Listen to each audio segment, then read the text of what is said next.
दोस्तों उम्मीद आहे सब ख़ुशि हूंदव, ख़ैरियत सां हूंदव। अॼु मुख़्तियार अली सीधी जो एल्बम अथव नओं।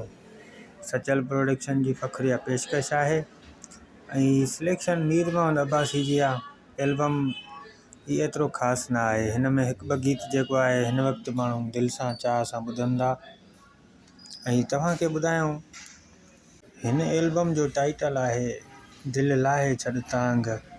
ऐं एल्बम में जेको ख़ूबसूरत गीत आहे, चङो गीत आहे, अकेला चङा हूं तुंहिंजी महिरबानी। ऐं दोस्तनि जा कमेंट्स आहिनि, कमेंट शामिलु कयूं। पहिरियों कमेंट्स कयो आहे वहीद भाउ, लिखियो आहे एल्बम सतों एल्बम मिसिंग आहे भाउ। एम प्रोडक्शन वारे भाउ लिखियो आहे सुपर हिट 8। सदाकत हुसैन लिखियो आहे, लिखियो अथई त तव्हां सागर शाह खे सुञाणो था? साईं बिल्कुलु सुञाणूं था, तमामु बहितरीनु शाइरु आहे। ऐं उनखां पोइ आशिक़ अहमद सोलंकी भाउ लिखियो आहे अदा सुपर। ऐं हमीर ख़ान लिखियो आहे भाई गाने अपलोड करो। शाहबान सोलंकी भाउ लिखियो आहे अदा एल्बम 8 सफ़ा भलो है भाई, हम गाने अपलोड नहीं करेंगे, सिर्फ रिलीज़ इन्फॉर्मेशन वीडियो है भाई।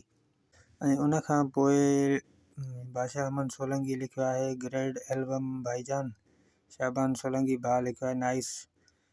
वहीद भाउ लिखियो आहे सतों एल्बम मिस आहे, पर उहो मां सम्झां थो उहो एल्बम को धमाल वग़ैरह आहे या को अहिड़ो कशीदनि जो एल्बम आहे, उहो अवेलेबल न आहे मूं वटि।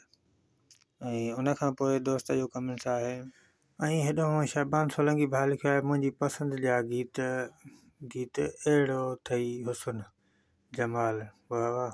ऐं उनखां पोइ आहे मुख़्तियार अली शीदी लिखियो आहे, हिन भाउ लिखियो आहे मुख़्तियार अली शीदी सचल प्रोडक्शन में 6हों एल्बम। ऐं हुबदार भाउ वरी लिखियो आहे मुख़्तियार शीदी जो 7हों एल्बम। अदा 6हों एल्बम ईअं आहे, 2 एल्बम मां अपलोड कया आहिनि जंहिंमें ॿिन्ही ते 5 लिखियलु आहे। सो हिकिड़ो इन्हनि मां 6हों आहे, हिकिड़ो 5हों आहे। सो कंपनी वारनि खां मिसिंग थियलु आहे इहो। ऐं 7हों एल्बम धमाल आहे या वरी कशीदनि जो को अहिड़ो एल्बम आहे। सो इन जो फ़ोटो मूं वटि अवेलेबल न आहे, इन करे आउं वीडियो उन ते कोन ठाहे सघियो आहियां। उनखां पोइ वहीद भाउ लिखियो आहे वेरी नाइस पिक्चर। हसन मनमार भाउ लिखियो आहे अदा भलो आहे। सदाकत हुसैन चाचड़ लिखियो आहे VIP। सदाकत हुसैन नओं दोस्त आहे, वॾी महिरबानी भाउ, लख कुर्ब लख लाइक अव्हांजा। ऐं हाणे अव्हांखे ॿुधाईंदासीं त हिन में गीत कहिड़ा कहिड़ा आहिनि, कहिड़नि शाइरनि जा गीत आहिनि। हलूं था हिन जे पहिरें गीत ते। पहिरियों गीत लिखियो आहे मीर मोहम्मद अब्बासी।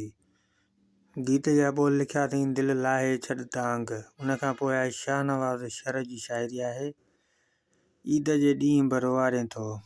उनखां पोइ आहे मीर मोहम्मद अब्बासी जी शाइरी। गीत जा बोल लिखिया अथई सखर वारनि चयो तोखे। ऐं उनखां पोइ आहे ग़ुलाम रसूल ज़िंद जी शाइरी आहे। गीत जा बोल लिखिया अथई अहिड़ो ॾुखनि में अड़िजी वियुसि। उनखां पोइ आहे तारिक जो कलाम आहे। गीत जा बोल लिखिया अथई पंहिंजे वस में न आहे। ऐं उनखां पोइ आहे मोहम्मद सुहाग जो कलाम आहे पिरी तोखां हरगिज़ परे न थिया। उनखां पोइ कादिर फुलपोटे जो कलाम आहे।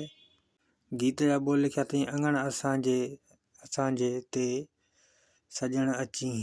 उनखां पोइ आहे सागर शाह जो बहितरीनु कलाम ऐं मशहूरु अॼु ताईं माण्हू ॿुधनि था, अकेला चङा हूं तुंहिंजी महिरबानी।